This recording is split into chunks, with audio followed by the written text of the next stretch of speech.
choice, competition, reducing costs. Those are the things that I want to see accomplished in this health reform bill. You are watching The Big Picture. That was President Obama just a short time ago talking to conservative radio talk show host and MSNBC analyst Michael Smerconish about his plans to reform health care.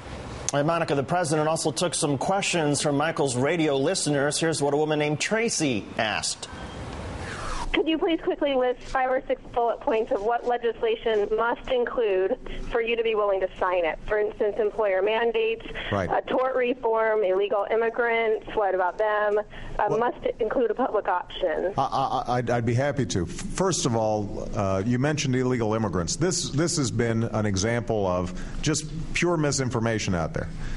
None of the bills that have been voted on in Congress and none of the proposals coming out of the White House propose giving coverage to illegal immigrants. Michael Smerconish joins us now live from the White House. And Michael, I guess we should also point out he didn't really answer the specifics about is it tort reform or the public option, do or die for him. But in any case, it was a fascinating interview on so many levels. What was your takeaway?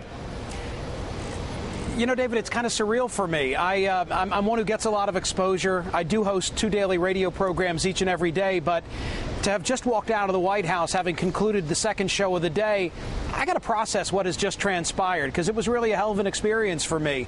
I was proud of the fact that I was able to come in here and do the show, thrilled to be able to put some of the listeners on the air, and I have to give credit to the administration for having welcomed this kind of dialogue. No parameters, no rules. They knew in inviting me here that they would get hopefully respectful but very pointed and direct questions from the audience. And that tells me, you know, they want to bring on the substantive dialogue, and I like that. In terms of a political perspective, you were able to essentially, I think, break some news, and that there's been a lot of concern, a lot of questioning on the left about what would be the White House approach right now towards Republicans. Would the president follow the progressives, follow, for example, Rahm Emanuel suggested it's time for the Democrats to go alone. Here's the exchange when the president was asked by somebody about whether Democrats should go alone on health care reform and whether the time has come because of the Republican attacks. Watch. My attitude has always been, let's see if we can get this done with some consensus. I would love to have more Republicans engaged and involved in this process. I think early on a decision was made by the Republican leadership that said, look, let's not give him a victory, and maybe we can have a replay of 1993-94 when Clinton came in. He failed on health care, and then we won in the midterm elections, and we got the majority. And I think there's some folks who are taking a page out of that playbook. But this shouldn't be a political issue. Now, Michael, that answer may infuriate a lot of people on the left, but in terms of your perspective, did you get the sense that the president seemed to be a little bit more relaxed, and perhaps he's got a better sense in terms of the time frame for all of this than members of his own party or even members of the media?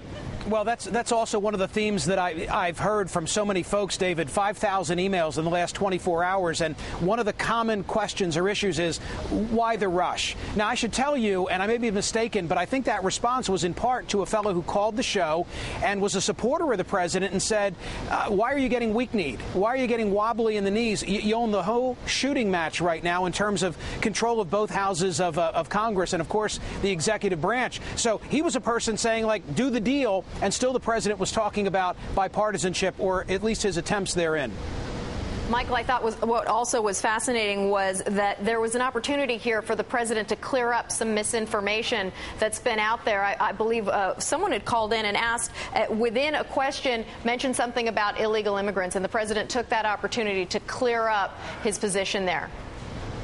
Yeah, that was on my list to ask, Monica, if it didn't come up from one of the callers. It's another recurring theme. I mean, the reality is that because of a law in 1986, anybody who shows up in ER has got to be treated, and a lot of the folks who show up in ERs without coverage happen to be illegal immigrants. And that is really a thorn in the side of people who are following this and are in opposition to what the administration is doing. I don't know that it was totally cleared up, but I'm glad that he addressed it.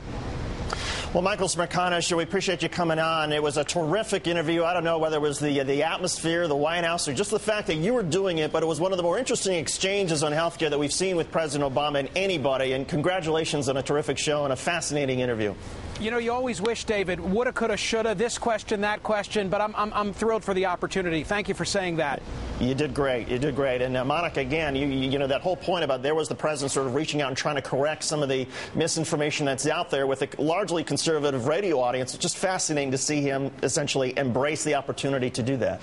And as you point out, something about the atmosphere, it was very relaxed. We've seen the president talk health care so many times, but something about this was different. It was palatable, something in the newsroom people noticed as well. And it was great to hear callers calling in and just saying, hey, I'm ticked off, as one gentleman did, but I think he got an answer that at least he was happy to have addressed, his issues addressed. So.